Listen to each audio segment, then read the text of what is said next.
శ్రీ మహాగణాధిపతయ నమః. ఈరోజు మహాపర్వదినం శివరాత్రి. అయితే చాలామందికి శివరాత్రి యొక్క ప్రాశస్త్యం తెలుసు. శివరాత్రి రోజున అందరూ చేసేటువంటిది ఏంటంటే ఉపవాసం చేస్తారు. తెల్లారులు అంటే రాత్రి తెల్లారులు జాగరణ చేస్తారు.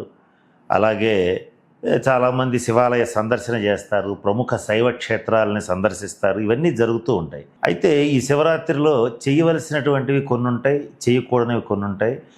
కొన్ని పనులు చేస్తే అంటే ముఖ్యంగా నేను చెప్పబోయేటువంటి సమయాల్లో గనక శివదర్శనం గనక చేస్తే ఒక ప్రముఖమైనటువంటి అంటే ఒక ప్రతిష్టకరమైనటువంటి సమయం అది. దానికి ఎందుకు ఎలా అనేది చెప్తాను. శివరాత్రి రోజున ప్రదోష కాలంలో అంటే సుమారుగా సాయంత్రం 5:30 నుంచి 6:30 మధ్యలో గనక శివుణ్ణి సందర్శిస్తే ఈ సంవత్సరం మొత్తం కూడా శివదర్శనం ప్రదోష కాలంలో చేసినటువంటి ఫలితం అనేటువంటిది లభిస్తుంది. అలాగే శివుడు అర్ధరాత్రి 12:02 12:10 మధ్యలో ఈ లింగోద్భవం అనేటువంటిది జరుగుతుంది. అంటే అర్ధరాత్రి సమయంలో శివుడు లింగాకారంలో ఉద్భవించటం అనేటువంటిది జరుగుతుంది. ఈ శివరాత్రి సాధారణంగా మనకి మాఘమాసం కృష్ణపక్షం చతుర్దశి నాడు వస్తుంది. ఈ వచ్చేటువంటి సమయంలో అమావాస్య ముందు రోజు ప్రతి మాసం వచ్చేది మాస శివరాత్రి.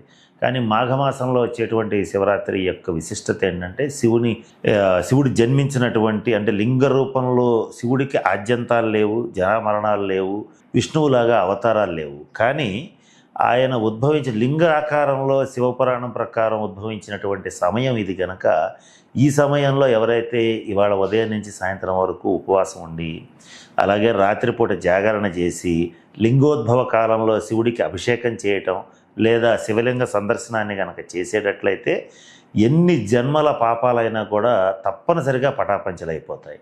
అయితే ఇక్కడ పాపాలు పటాపంచలు అవ్వాలని ఎందుకు కోరుకుంటాం అందరం అంటే చిన్న విషయం అండి. ఇక్కడ ఎప్పుడైనా సరే పూర్వజన్మ కృతం పాపం వ్యాధి రూపేణ పీడతే అంటే గత జన్మలో చేసినటువంటి పాపాలన్నీ కూడా రోగాల రూపంలో మనుషుల్ని బాధపెడుతూ ఉంటాయి. రోగాలు, రుణాలు, శత్రువులు ఇవన్నీ కూడా జ్యోతిషాస్త్రం ప్రకారం 6వ స్థానానికి సంబంధించినవి.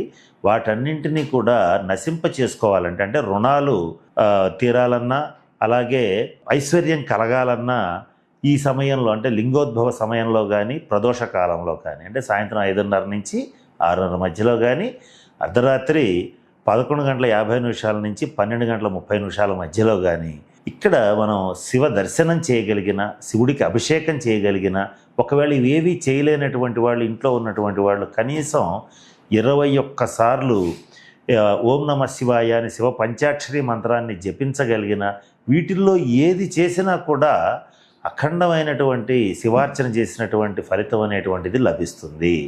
అందరూ ఏమనుకుంటారంటే ఐశ్వర్యం కావాలి, మాకు డబ్బులు కావాలి అంటారు. ఎందుకంటే ధనమూల విధం జగత్, ఎవరికైనా ఐశ్వర్యం కావాలనే కోరుకుంటారు, ఎవరు దరిద్రాన్ని కోరుకోరు. కాకపోతే ఐశ్వర్యం కోసం అందరూ చేసేటువంటిది ఏంటి, లక్ష్మీదేవిని పూజ చేస్తారు, అది కరెక్టే. ఇక్కడ లక్ష్మి అనేటువంటిది ధనానికి దేవత అని మనందరికీ చిన్నప్పటి నుంచి చెప్పారు, మనము చూస్తున్నాము, మనం చేస్తున్నాం. కానీ నిజమైనటువంటి ఐశ్వర్య ప్రదాత శివుడు. ఆయన ఎప్పుడు విభూతి పూసుకుంటాడు. విభూతి అంటే బూడిద కాదు, అది విభూతి అంటే ఐశ్వర్యం. ఆయన పూసుకునేటువంటి విభూతి ఏదైతే ఉంటుందో ఆ విభూతిని కనుక మనం నుదుటిన ధరించగలిగితే అది తప్పనిసరిగా మనకి ఐశ్వర్యాన్ని ఇస్తుంది. అంటే విభూతి అంటే ఐశ్వర్యము. ఈ కనుక అటువంటి ఐశ్వర్యాన్ని ఇచ్చేటువంటి వాడు కనుక శివుడు ఐశ్వర్య ప్రదాత అవుతాడు. మనకి దేవతలందరిలోకి కుబేరుడు వెంకటేశ్వర స్వామి కూడా అప్పించాడు, అంత ధనవంతుడు. మరి ఆయనకు ఐశ్వర్యాన్ని ఇచ్చింది ఎవరు? లక్ష్మీదేవి కాదు కదా, ఈశ్వరుడే ఇచ్చాడు. కనుక అటువంటి ఈశ్వరుణ్ణి గనక ప్రార్థించగలిగితే ఆ బోళాశంకరుడు ఈ సమయంలో ముఖ్యంగా శివరాత్రి రోజున ఆయన్ని గనక మనస్ఫూర్తిగా అర్చించటం కానీ అభిషేకం చేయటం కానీ ఏమీ చేయలేకపోతే కనీసం ఓం నమ శివాయ అనేటువంటి మంత్రాన్ని త్రికరణ శుద్ధిగా చేసుకోగలిగితే ఖచ్చితంగా ఈ రుణాలు, రోగాలు అన్నీ కూడా నశిస్తాయి, సమస్త పాపాలు పోతాయి, ఖచ్చితంగా ఐశ్వర్యవంతుడవుతాడు. ఇక్కడ ఈ సమయంలో రుద్రాక్ష ధారణ చేయొచ్చు. అలాగే ఇక శివారాధన ఎన్ని రకాలుగా చేయొచ్చు. ఇక దేవాలయాల్లో సందర్శన చేయొచ్చు. వీటిల్లో మనకి మీకు ఎక్కడ ఏది అనుకూలంగా ఉంటే అది చేసుకోవచ్చు. ఇది దీంట్లో ఉన్నటువంటి శివరాత్రి యొక్క విశిష్టత. అయితే ఇక్కడ ఉపవాసం, జాగరణ అంటే మేలుకోవటం, ఉపవాసం అంటేనేమో ఏమీ తీసుకోకుండా ఫాస్టింగ్లో ఉంటాం. ఇక్కడ మనం చేసేటువంటిది ఏంటంటే పొద్దున్నుంచి సాయంత్రం వరకు కటిక ఉపవాసం చేసేవాళ్ళు కూడా ఉంటారు. అంటే మంచినీళ్ళు కూడా తాగరు, వాళ్ళు తాగకుండా ఉంటారు. కానీ ఈ రోజున జీవుల యొక్క ప్రాణశక్తి, ఓజస్సు బాగా తగ్గిపోయినప్పుడు రకరకాలైనటువంటి రోగాలు, బీపీలు, షుగర్లు, శంకు చక్రాల్లాగా వచ్చేసి ఇట్లా రకరకాలైనటువంటి అనారోగ్య సమస్యలతో బాధపడుతున్న వాళ్ళు కూడా అయ్యో మాకు ఉపవాసం చేయకపోతే ఫలితం రాదేమో అని అనుకుని పళ్ళ బిగువన ఉపవాసం చేసి కాస్త ఆరోగ్యపరమైనటువంటి ఇబ్బందులు పడుతున్నారు. కనుక అటువంటి పనులు చేయాల్సిన అవసరం లేదు. ఉపవాసం అనేటువంటి దానికి సరైన సంస్కృత అర్థం ఏంటంటే ఉపవసించుట. వసించటం అంటే ఉండటం, ఉపవసించటం అంటే దగ్గరగా ఉండటం. ఎవరికి దగ్గరగా ఉండటం? ఈశ్వరుడికి దగ్గరగా ఉండటం. ఇవాళ మనం చేస్తాం శివుడి కోసం ఉపవాసం కనుక శివుడికి దగ్గరగా ఉండటం. విష్ణువు కోసం ఈ ఏకాదశి రోజున, ద్వాదశి రోజున ఇట్లా ఉపవాసాలు ఉంటే విష్ణువుకి దగ్గరగా ఉండటం అంటే మనసులో నిరంతరం ఆయన్ని స్మరించటం, ఆయన్ని చూడటం. ఇక్కడ ఉపవాసం చేసి రాత్రి జాగరణ పేరుతో ఈ అనవసరమైనటువంటి ఈ ఓటీటీ ప్లాట్ఫామ్స్లో వచ్చేటువంటి పిచ్చి సినిమాలు చూడటం వల్ల ఏ ప్రయోజనం ఉండదు. చేతనైతే మీరు రాత్రంతా మేలుకోలేకపోతే కనీసం 12:30 గంటల వరకు చక్కగా మీరు శివనామ స్మరణ చేస్తూ, కుదిరితే శివుడి సినిమాలు చూస్తూ కనీసం మీరు కనుక జాగరణ చేయగలిగితే తప్పనిసరిగా ఫలితం ఉంటుంది. శివుడికి నువ్వు ఇలా చేసావు, అలా చేసావు అనేటువంటిది ఉండదు. ఎందుకంటే ఆయన ఆచారాలను పెద్దగా పట్టించుకోడు. ఆయనే ఆచారాన్ని పాటించాడు, శ్మశానవాసి. అలాగే చర్మాలని ధరిస్తాడు.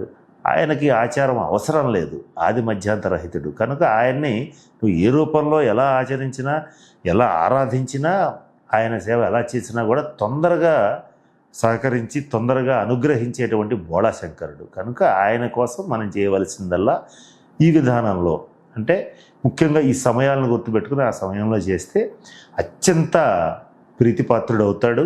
ఇదే ఈ శివరాత్రి యొక్క మహాత్యం. ఇది కాస్త మనం దృష్టిలో పెట్టుకుని కాస్త జాగ్రత్తగా చేసుకోగలిగితే, అంటే ఈ సమయాలు కూడా మనం చెప్తుంటాం దేనికైనా టైం రావాలంటుంటాం. అట్లాంటిదే ఈ శివరాత్రి రోజున ఈ 2 సమయాలు చాలా ఇంపార్టెంట్. ఈ సమయాల్లో మీరు దేవాలయాలకు వెళ్ళండి, శివార్చన చెయ్యండి. ఒకవేళ కుదరకపోతే ఇంట్లో అయినా చేసుకోండి.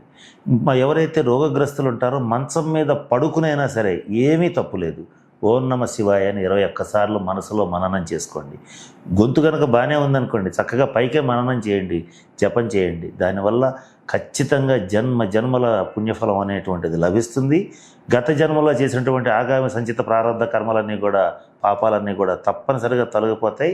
ఇది సందేహం లేదు. ఇది నేను చెప్తున్న మాట కాదు. శివపురాణం, లింగపురాణం, పద్మపురాణం, అనేక రకాలైన పురాణాల్లో కూడా, అష్టాదశ పురాణాల్లో శివుడి యొక్క మహాత్యం చెప్పేటువంటి వాటన్నింటిలో కూడా ఈ విషయం ప్రస్ఫుటంగా చెప్పడం జరిగింది. కనుక నిస్సందేహంగా ఏమాత్రం సంకోచపడకుండా, అనుమానపడకుండా చక్కగా ఇలా చేసుకోండి. చక్కగా శివుడి అనుగ్రహాన్ని పొందండి. ఇలా మీరందరూ శివుడి అనుగ్రహం పొంది అష్టైశ్వర్యాలని, ఆయురారోగ్యాలని పొందాలని మనస్ఫూర్తిగా కోరుకుంటూ సెలవు తీసుకుంటున్నాను. స్వస్తి.